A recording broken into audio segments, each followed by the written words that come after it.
Hello viewers, welcome back to our channel. So in today's video, I'm going to tell you that how to make a PPT for online interview. This is very important part actually because अभी सारे interviews जो हैं mostly online हो रहे हैं और online में they said if you are facing a scientific interview or any type of interview they'll request you to share a presentation either उनके फॉर्मेट पे या फिर आप अपने लिमिटेशंस या अपने एक्सपर्टीज़ को डिस्प्ले करो with limited slide. So it's very difficult क्योंकि होता क्या है कि आपके पास इतना सारा मैटर है. You have to concise and present in a very good presentation. So in this video I am going to present you, I will show you my presentation which I'll share or I'll face interviews in different sectors, for example in AIIMS, in medical colleges और ministry में जो भी interviews हुए हैं. So this is the format which I am going to share you. This is my secret and I have designed this. So without wasting much time let's get started. So start करने से पहले अगर आपने channel को subscribe नहीं किया है तो please please please please subscribe the channel. So देखिए ये है फर्स्ट स्लाइड जो कि कहीं भी आप इंटरव्यू दोगे तो वो रिक्वेस्ट करते हैं आप फर्स्ट स्लाइड के अंदर अपना ब्रीफ प्रोफाइल दो. सो अब ब्रीफ प्रोफाइल देने का मतलब ये नहीं होता कि आप एक एक पॉइंट लाइन से लिख दो. सो कुछ लोग रिक्वेस्ट करेंगे आपका आईडी नंबर, मतलब आपका फॉर्म नंबर उस पर होना चाहिए. अगर ये कोई साइंटिफिक इंटरव्यू है so they will ask you your PhD thesis title, तो आप इस तरीके से पीएचडी थीसिस टाइटल वहाँ पर मेंशन कर दो. और अगर जैसे कुछ रिक्वेस्ट करते हैं लाइक कि आपको वहाँ पे डिपार्टमेंट ऑफ रजिस्ट्रेशन देना है, आपने कहाँ से पीएचडी किया है, आपका पीएचडी कंप्लीशन डेट क्या है, मतलब जो लिमिटेड इन्फॉर्मेशन अगर उन्होंने रिक्वेस्ट किया है so you have to mention a very limited information with your name. आपने यहाँ छोटा सा अपना फ़ोटो लगा दो, यहाँ जहाँ पर आप काम कर रहे हो इस इंस्टीट्यूशन का प्रोफाइल लगा दो. So it looks little bit attractive और पढ़ने में उनको इवेलुएटर्स को ठीक लगेगा. सो ये तो हुई कुछ फर्स्ट स्लाइड जिसके बेस पे आप सोच सकते हो कि हम ऐसा बना सकते हैं. So that depend on you, आप इसको चेंज भी कर सकते हैं बट दिस इज़ लाइक. तो अभी हम बात करते हैं सेकेंड स्लाइड की.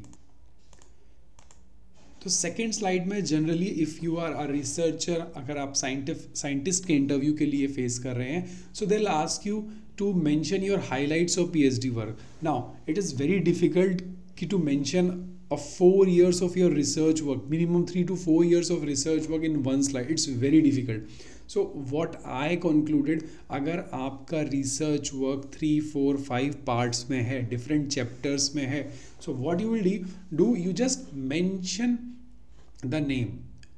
आपको सिर्फ अपने उस काम का एक मेंशन कर देना है कि ये this is the activity which I have performed and these are the work which you have completed in this subject. So मैंने जैसे मेंशन कर दिया फाइटोकेमिकल एस्टिमेशन, एक प्लांट था, उस प्लांट का मैंने फाइटोकेमिकल एस्टिमेशन किया और उसके ये फाइटो कॉन्स्टिट्यूएंट्स निकाले डिफरेंट मेथड से. यहाँ पर मेथड मेंशन करने की ज़रूरत बिल्कुल भी नहीं है. नाउ द सेकेंड, मैंने एक सेकेंड मेंशन कर दिया कि I have done the in vitro antioxidant study. So आपको अपने मेजर ऑब्जेक्टिव्स अपने रिसर्च के, अपने पीएचडी वर्क के यहाँ मेंशन करने हैं.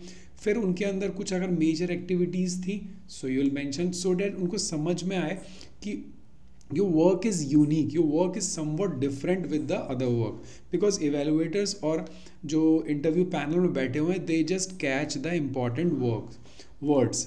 सो अब मैंने मेंशन कर दिया फार्माकोलॉजिकल एक्टिविटीज़. सो मैंने डिफरेंट जो फार्माकोलॉजिकल एक्टिविटीज़ की उनका जस्ट नेम मेंशन करो.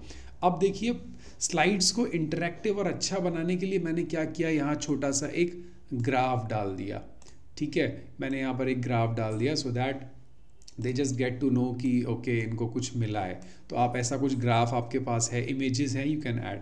ये देखिए ये मैंने जो फ्लूइड निकाला था एक हाइड्रेटेड सिस से वो इमेज डाल दी, और मैंने एक्टिविटी की है एनिमल एक्टिविटी तो मैंने ये भी एक छोटा सा इमेज डाल दिया. दैट शोज़ कि आपने रैट पे काम किया है, आपका एनिमल मॉडल रैट था. तो आपको बोलने की ज़रूरत नहीं है, you just add this type of pictures.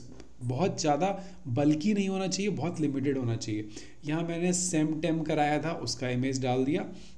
Now the interesting part, अभी आप यहाँ पे थोड़े से जर्नल्स के जो आपने रिसर्च पेपर्स पब्लिश किए हैं उनके इमेजेस डालते जाइए सो दैट आपका ऑथेंटिसिटी, आपका वर्क की क्वालिटी दिखना स्टार्ट हो कि like these are the work and these all has been published in this reputed international journals. BMC का भी मैंने लोगो डाल दिया, देन यहाँ पर अपना प्लांट का प्रोफाइल डाल दिया कि इस तरीके से मैंने एक्सट्रैक्शन किया और उस प्लांट पे काम किया। So this is how you have to represent और highlights of your PhD work. Now what should be the next slide जो वो लोग रिक्वेस्ट करते हैं? Your next slide is highlights of post doctorate, क्योंकि पीएचडी के बाद वो पोस्ट डॉक्टरेट को मांगते हैं कि आपने पीएचडी के बाद क्या काम किया। अब देखिए, अगर आपने 3 या 4 साल काम किया तो डेफिनेटली वो बहुत वाइड होगा, बहुत ज़्यादा होगा, तो उसको भी रिप्रेजेंट करने के आपके अलग अलग यूनिक तरीके और मेथड्स होने चाहिए सो दैट आप बहुत कंसाइज हो और सामने वाला बिल्कुल क्लियरली उसको समझ जाए। जैसे मैंने इंडस्ट्री में काम किया, सो मैंने एक बाइफर्केशन कर दिया, एक ऊपर और एक नीचे, 2 जगह मेरे मेजर वर्क थे।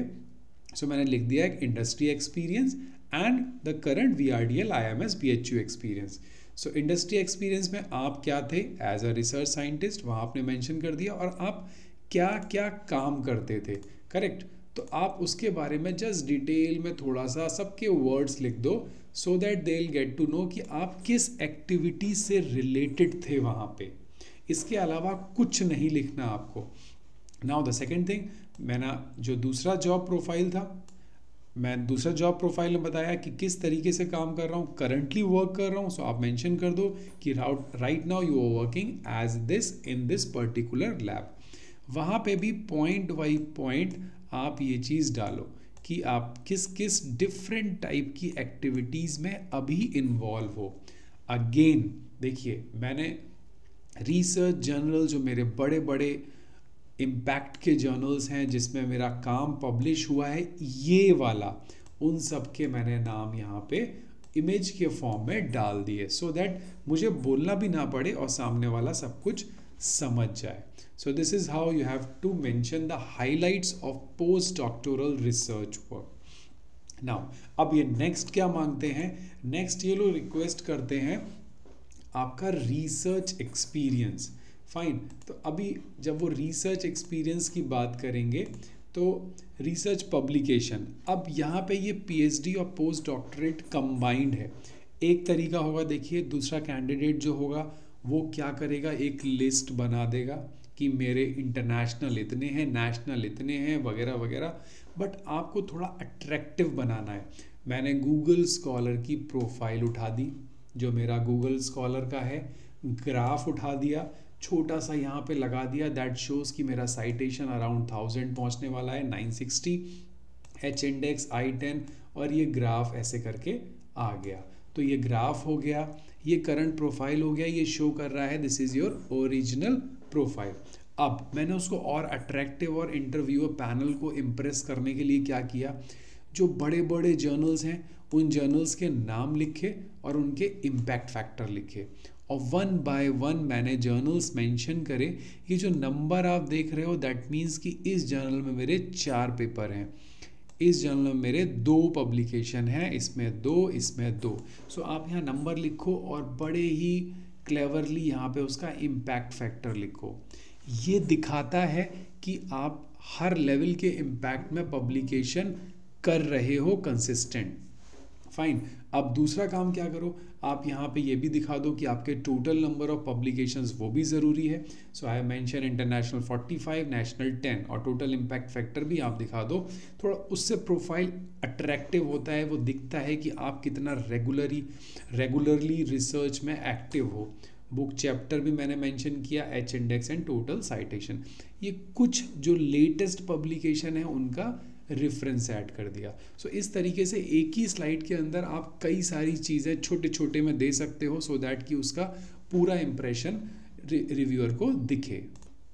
नाउ नेक्स्ट स्लाइड जो वो लोग रिक्वेस्ट करते हैं that is expertise, skills and knowledge and contributory statement, कि आप हमारे लिए क्या करेंगे if you are going to join our current organisation in which you are giving your interview. So आप अपने बारे में बता दो कि what you have hands on experience, what you have expertise. So मैंने डाल दिया कि मैं 4 साल इस पे कंफर्टेबल हूँ, मैंने इस पे काम किया है जेनेटिक मटेरियल पे वगैरह वगैरह. आप अपने मेजर पॉइंट्स को रेड हाईलाइट ज़रूर कर दो.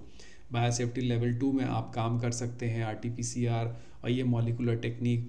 NIV पुणे में मेरा ट्रेनिंग हुआ. तो इस टाइप की चीज़ें आपने देखिए, रिसर्च प्रोजेक्ट्स भी हैंडल किए तो आप वो भी मेंशन करो, सो दैट उनको एक स्किल दिखे कि now this particular candidate is suitable for our current position. So इस तरीके से आप एक्सपर्टीज स्किल्स को मेंशन करके इस स्लाइड को ख़त्म कर सकते हो.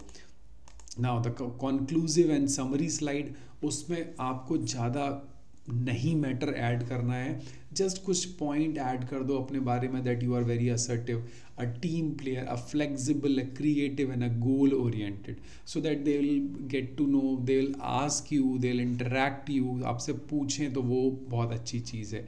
यहाँ मैंने अपना एक बढ़ता हुआ वो बता दिया कि like from graduate, then pharmacy, then PhD, then a research position industry and then currently this profile.